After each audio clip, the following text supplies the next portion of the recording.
this video is really exciting. Alright, so I have a new sponsor that I've been waiting to tell you guys about. Actually, two new sponsors. And I mean, them sponsoring this channel is like an answered prayer. Like, they have fulfilled one of the biggest needs for this build, and I'm so stoked for it. Whenever you're building a car, a lot of you guys that have built cars know this, your wheels and suspension can totally blow the car's budget completely out of the water. I build on a super tight budget here. I don't know if I ever really talked about this, but like the MR2 build, including the cost of the car, which I paid $6,500 for that car a couple years ago, it's still under $8,000. So everything that I've done to it, wide body, suspension, wheels, exhaust, everything like that, all came in under $8,000, which is a lot of money, but in terms of like building a wide body car, it's really not that much money. The Audi behind me is going to be around $7,000 when I get done with it. So when you're working with numbers that are kind of small, a set of $3,000 wheels, or a set of even $1,000 coil overs and another set of $1,000 wheels, it just totally ruins the budget. And so I looked around for some wheel sponsors and some suspension sponsors, and I found Wheel Lab. Actually, one of you guys told me about Wheel Lab, so I called them and I instantly got James on the phone, who's the owner of Wheel Lab, and we got to talking. I told him what we were doing, what build was about. I told him about the wide body Audi and all that stuff, sent him some of my information and some of my videos, and he came back and said, hey man, we really want to partner with you, we really want to work with you, and let me give my buddy a call because he might be able to get you some suspension. That's where SoloWorks comes into the pictures. James called Jeremy from SoloWorks, and Jeremy just emailed me and said, hey man, we really want to sponsor this build. We'll send you a set of coil overs for the build. And next thing I knew, I got these things in the mail. So I'm very, very excited. I'm super, super thankful to you guys at Wheel Lab and SoloWorks for sponsoring this build. And I actually have owned SoloWorks coilovers before. I bought them for an E90 that I had. I'll try to find a picture and post it up here. But I had an E90 for a little while, and I wanted to drop it, and I didn't have a whole lot of money. And so I had read good reviews about SoloWorks. They had a good replacement policy. They have replacement parts. And so that's what I went with, and I actually really liked them. So I'm really excited that I have a build sponsored by them now. So that's enough talking. I want to talk to you guys about these coilovers. I want to show them to you. I'm not going to be able to install them today, but that doesn't really matter for you because I'll just edit to the day that I can install them. I just couldn't wait anymore. I had to open this box. So let's open it. I know a lot of you guys that contact me are trying to build cars that are really cool on a budget, and so when you're having to buy 4 of anything, it gets expensive. 4 struts and shocks are expensive, and so SoloWorks has created a way for us to have adjustable suspension on a budget, and it's really nice stuff. I'll show it to you. Another thing that I like about SoloWorks is they are US based, so if you call SoloWorks with a question, you get somebody in America. They sell out of California, and they're really easy to get in touch with, and for me, like, that's huge. I bought a lot of cheap parts over the years because I buy cheap cars, and not being able to reach the manufacturer is a really, really frustrating part about cheaper parts, and SoloWorks totally blows the industry out of the water in being able to communicate with the people that buy their products. Alright, so that's one. Also, my favorite color is blue, so I like these for that reason too. Oh, sweet. Got some SoloWorks swag. Let's check this out. Oh, that's definitely a rear. Got some spanner wrenches, which is good because I didn't break, but I bent some. So, a sticker that will go on the car. Looks like installation instructions. I feel like my E90 came with instructions. Yeah, so instructions, recommended lowering settings. We are going to lower these. Oh, look, even an Audi in the diagram. We're going to lower these to the absolute lowest possible recommended setting because that's what we got to do. So we'll get into those. And the other rear. Alright, so for those of you guys who don't live in the South like me, you have to deal with things like salt and a lot of moisture in the winter. And so what SoloWorks has done to combat that is they have plated the entire thing with a really thick zinc plating. That's what that gold stuff is. So that'll keep this coilover from rusting for a very long time. And then everything else is anodized and powder coated. So this spring is a powder coated blue, and then these rings are all anodized, and they look really nice. So everything's there to protect your coilover for a really long time. They have a 3-year warranty on them, which I think is awesome for something with this kind of price point. Like, you can't beat that. and all the parts are replaceable. So say your strut goes out or you mess up a lock ring like I did on my BC Coil Overs, you can get all that stuff from SoloWorks and replace it. You can see the back spring is progressive, so that means as it compresses it gets a little bit stiffer. So that's a pretty cool feature. In this, you see this spring is loose. That's because the top of this perch is actually in the AUDI right now. So they utilize some of the stock mounting points to mount this thing in, and so the AUDI kind of has this sleeve that goes over the top here, and then that bolts in, and that'll hold this spring in really tight. And then you'll just use the lock rings to adjust them down as low as you want. And I'm going to go very low. I don't know if I can go all the way to the bottom because I think that that's probably too low for this shock, but it will go low. The shock is matched to this spring, so this is a progressive spring. The shock is valved the same way, and the bump stops are progressive as well. So it's a really nice piece. It looks awesome. I'm very excited to get this in, and this should make this car, especially a car that's old like this, it should make it ride like a brand new car. It's going to be really exciting. We'll go to the fronts. So this is the front, similar to the back. It uses some of the stock mounting hardware to get it into the car, but it looks very similar to the back. The only difference you'll see is this helper spring, and that's actually a pretty soft spring. So if you look, I can actually compress it just with my hands, and all that's there for is to keep this from rattling around, right? So when you drop it down real low, this helper spring keeps the spring pushed up instead of letting it just bounce around while you're driving. So that'll keep the noise down. It shouldn't be a very noisy spring at all. And they've also placed a PVC ring right there at the top to help kind of dampen the noise a little bit. So I'm really excited to get these on the car. I think that is it for the coilovers. Thank you, Jeremy and the team at SoloWorks, for sponsoring this build. I'm so excited to throw these in the car. Let's do it. All right, so the first thing we're going to do is remove the tire. For those of you that are new to the channel, I do have a big spacer on here. That's just for me, kind of as I was working through where to cut and things like that. I'm going to get a wheel made for this. So right now, the spacer plus the stock AUDI wheels are kind of helping me space out my kit and make some of these cuts and decisions that I've got to make on how I'm building this thing. There's actually only a few bolts that hold the suspension in the rear. So the ones you're going to have to remove are, there's 4 inside of here. I'll show you those. There's 1 through the bottom, and then there's 1 here. And I also like to disconnect the sway bar link. The suspension will just pull right out. So let's go ahead and do that. So the first bolt I'm going to remove is the sway bar link. It's a 17 on the front and the rear. We'll just pop that out. Anytime you remove nuts like this, go ahead and put them back on the bolt. That'll keep you from losing it later. The next bolt I'm going to take care of is this one on the top. It's a 19 nut and bolt combo as well. This one was actually so tight for me though that I was able to just put the 19 on this side and run it out. You've got this washer that goes on right there. Before you attempt to remove this bolt, you're going to want to relieve the pressure with a jack. I'm going to take this washer and nut and run them back on again just so I don't lose them. And we're disconnected. So the next connections we have are these top 4 up here. I'm going to go ahead and take those out and then I'll do the bottom one. These are 17s as well. So you've got 1 here, 1 down here, 1 here, and 1 at the top right. And we have 1 last bolt right here. It's a nut and bolt that goes through the bottom of the shock. I'm going to take that out now.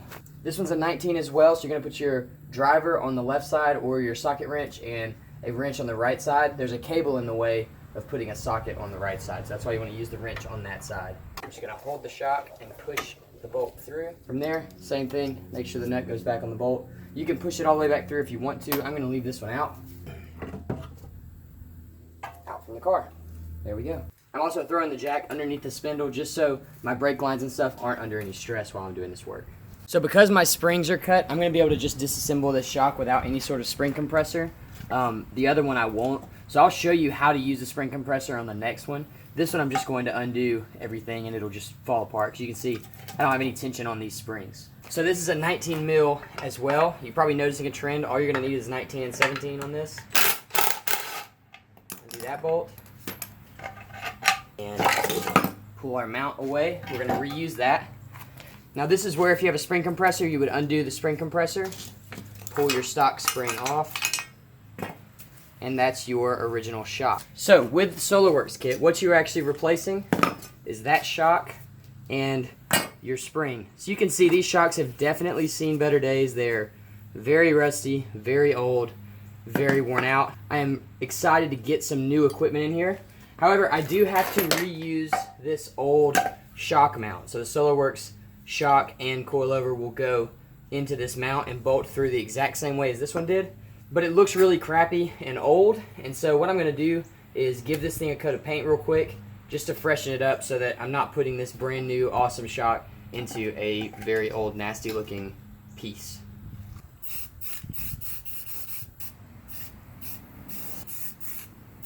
Alright, so I baked this thing out in the sun so it's nice and dry. These shocks, you have to prime them before you put them in the car 3 to 5 times.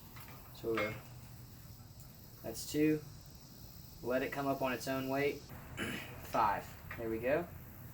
And we'll let it come up on its own weight again. And we're good to put this thing together. Anyway, you're going to slide this all the way into the shock mount. Just keep the spring pushed down and the bolt goes through. Stand your spring up, rotate the spring around until it sits flush in the spring isolator. It's the rubber piece that goes on top of this mount, and then you can take your collars and run them back down, one at a time, because they will lock each other up. SolarWorks gives you these spanner wrenches. They're gold, zinc plated. So the install is the reversal of the removal. The only thing you really need to pay attention to are their 2 posts here and here that need to be lined up when you put this thing in. If they're not, nothing will line up correctly. So once those are lined up, you can slide this bottom piece in, take a screwdriver, and you want to take a screwdriver and stick it through the hole on the bottom. So the screwdriver is holding it in place. Take the bolt and run it through that hole. Now it's going to take a little bit of wiggling to get everything lined up. To get it to go in there, I actually had to run it through with my drill. Kind of use the threads to pull the bolt through that hole. From there, we're going to reinstall our 4 mounting bolts. They should run all the way in very easily. So if they're not going in easy, then it's cross-threaded, or you need to jack the suspension up just a little bit. 1, 2, 3, and 4. All right, with that in, we can reconnect this spindle to our control arm. And then finally, we're going to do our sway bar. This is under some tension, but at this height, it'll go right back in without any sort of issue. The height being the one that makes it easy for these two to connect to each other. And we are installed. Now we can reinstall our wheel and drop the car.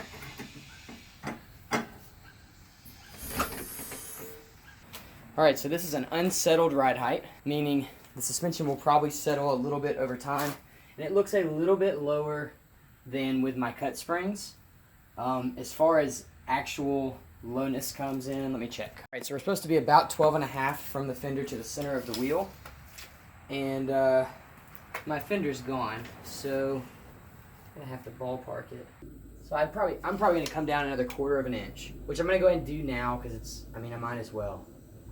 I will pull this off, drop it down a little bit more, and we will be done with this side of the suspension. So what do you do when you can't drive your car but you need the shocks to settle a little bit?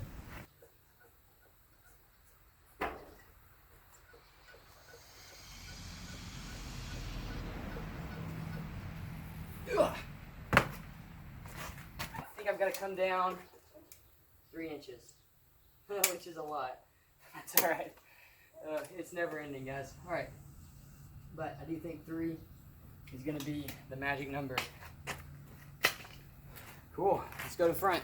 So I've already removed the other side, so I would know exactly what to tell you guys to do in order to remove this front suspension. The very first thing you're going to want to do is get a can of this stuff. It's PB Blaster.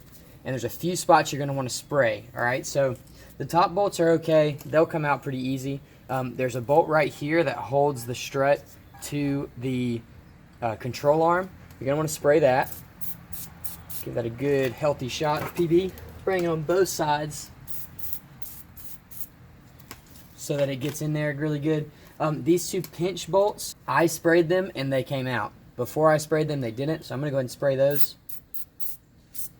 I'm probably going to end up replacing these ball joints, or maybe this whole unit right here, because they look pretty worn out on both sides. So I don't know if PB Blaster affects those, but that'll help them come out.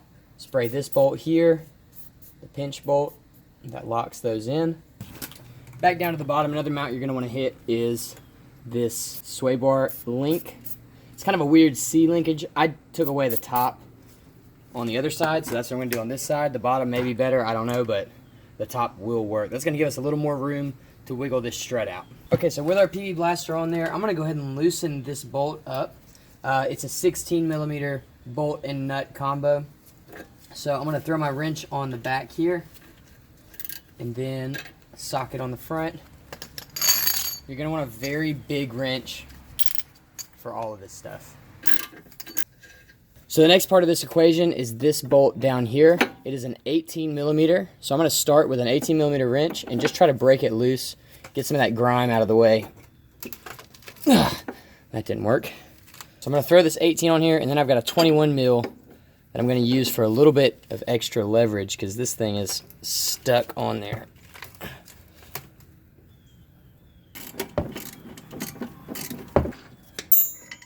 This is going to be a 16 as well. I'm just going to run this out with my ratchet until that nut starts spinning, and then drop a wrench on it.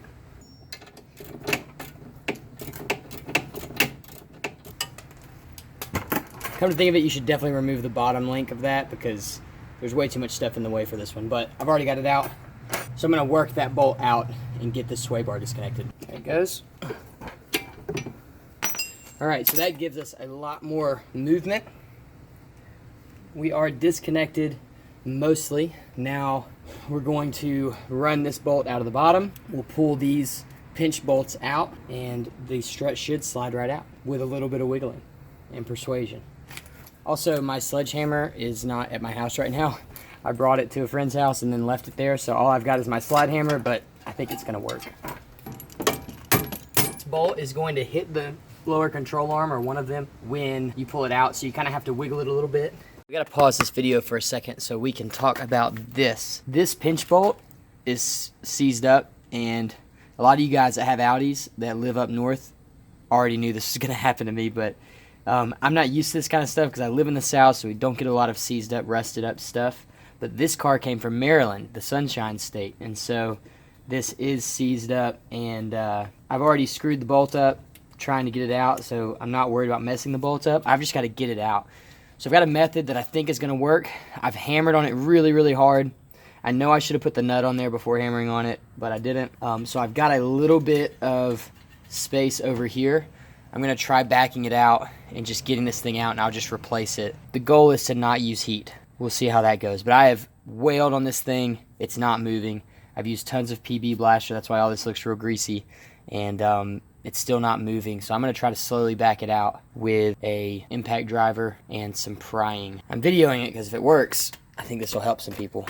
I got on the internet and looked and found hundreds of people who've had this issue, so hopefully this will be a helpful tutorial. Ooh, I'm gonna... Not working.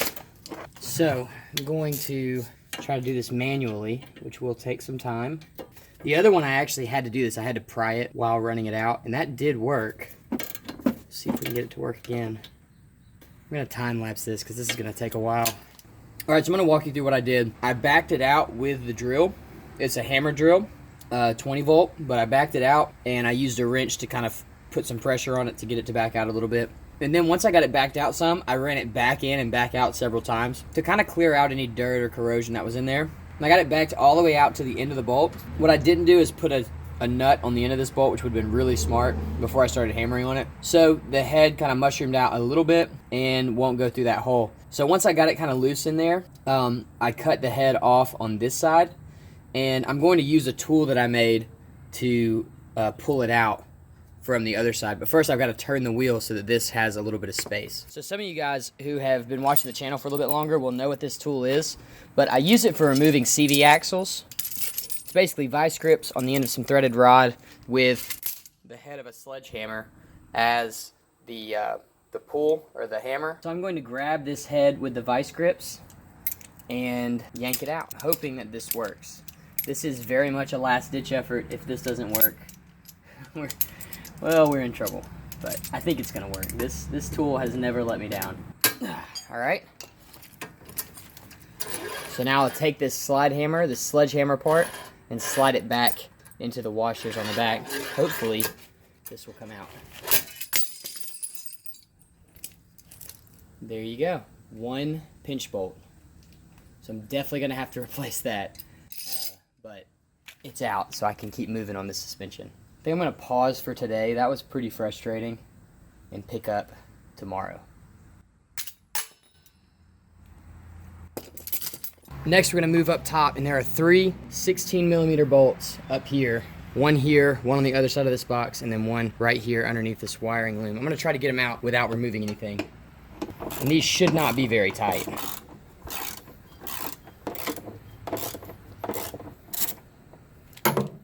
And each of these has a washer, so you're gonna want to make sure you grab that as well. All right.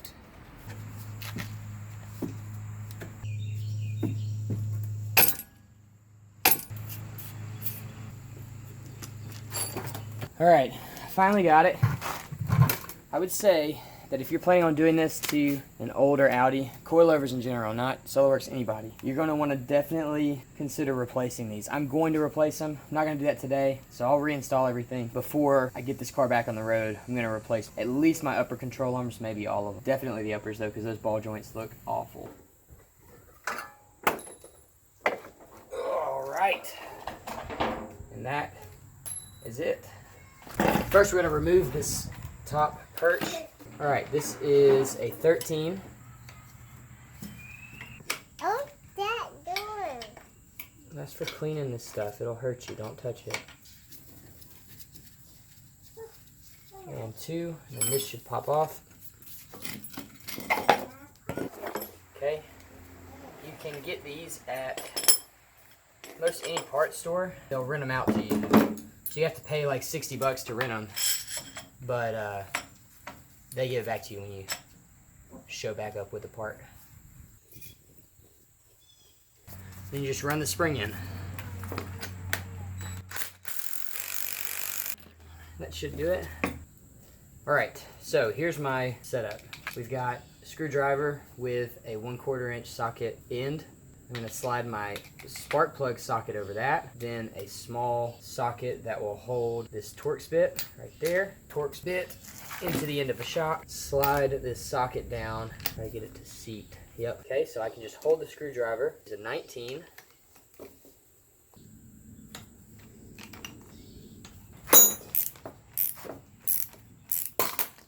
There we go. All right, now I will loosen my spring compressor. Whew.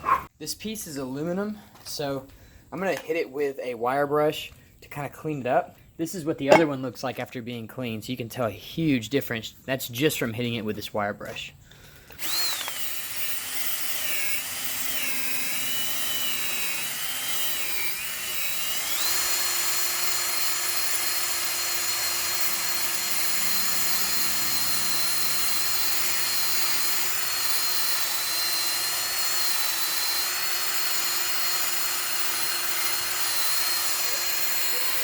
So these both turned out really nice. I'm going to be replacing those upper control arms, so I didn't spend a ton of time on them. It looks a lot better, and it's going to make me feel a lot better about putting the new suspension in, these clean parts, rather than putting them in on some really dirty, old, nasty-looking parts. So now let's go to rebuilding the suspension.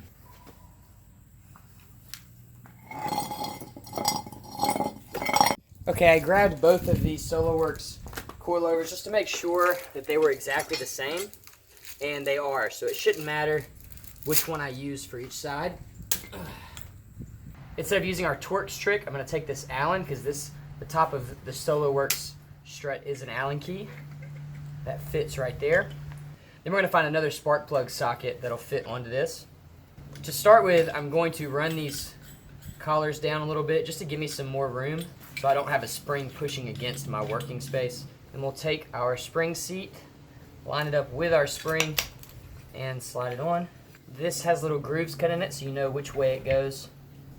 We'll sit on there. it's not going to press together until we run our spring back up. Then we'll run our nylock nut onto the end. All right, so with that hand tightened, I'm going to stand this up. It's easier to work with vertical.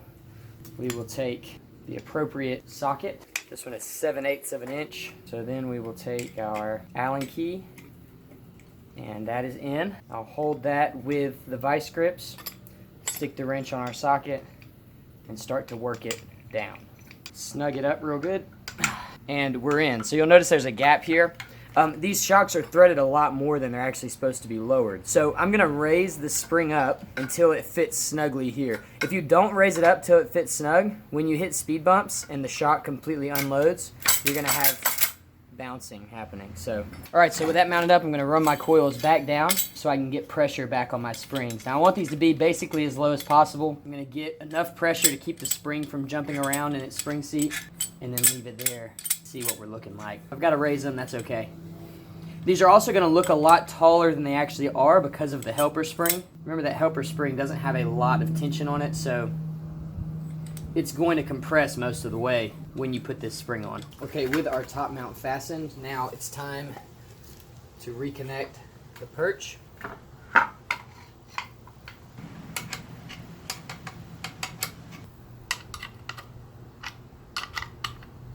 Alright, that is quite the upgrade. Alright, I'm going to throw this thing back in. It looks awesome. Well, except for that. For now, this is going to work, give me a good stance to build off of, and then before I take the car back out on the road, I'll change those control arms out with fresh ones. I'm going to time-lapse this because this video is getting really long, and if you need to know how to put this in, just work your way backwards from how you took it out. Here we go.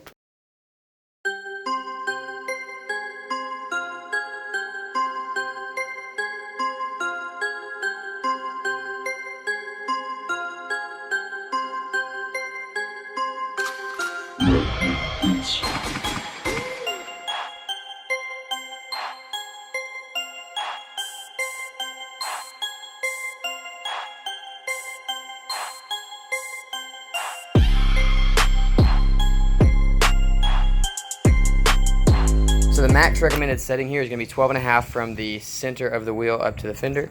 So we'll measure that now. That is pretty close. We're about a 1/8 of an inch lower. You can see that.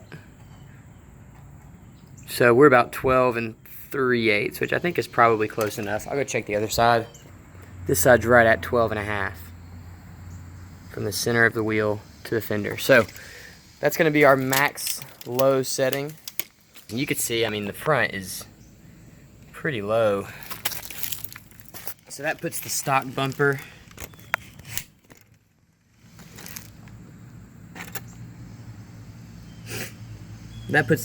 about 3.5 inches off the ground, which is really low. So it's actually lower than I want to be, but with the bigger wheels, it'll lift the front up. So a lot of what we're waiting on now is just wheels. Once I get those wheels in here and mounted on the car, it's going to give me a lot better of an idea of what needs to be done to make everything fit and work. So that's it. The car is finally lowered. I ran into a lot more roadblocks with the front than I thought I was going to. But with these old cars, like, you've just got to plan for rusted bolts. You got to plan for seized up nuts, things like that. And once that's all out, it was really easy to get back together. So I did replace the pitch bolts with some zinc coated ones that should last a whole lot longer. But I'm pumped. The car is finally lowered and it looks really good. This gap on the rear wheel is going to get filled. Basically, I'm going to make a piece that kind of brings the fender down a little bit. That's kind of the next stage of this. It's building that piece down and then also building the pieces that I need to build for the doors to open and work properly. So once that's done, really most of the body work is done on this car, and I can kind of move to more performance-oriented stuff and drivability kind of stuff. There's a lot of maintenance that I'm going to do just kind of as insurance for this car. But overall, I'm really happy with the look so far, and I think once the wheels get on there, it's going to look insane. So thank you so much, Wheel Lab. Go check out Wheel Lab if you're interested in lowering your car, if you need a set of wheels, and they can set you up with some coil overs or a set of wheels or anything that you need to get your car sitting right. You guys are awesome. I will see you soon.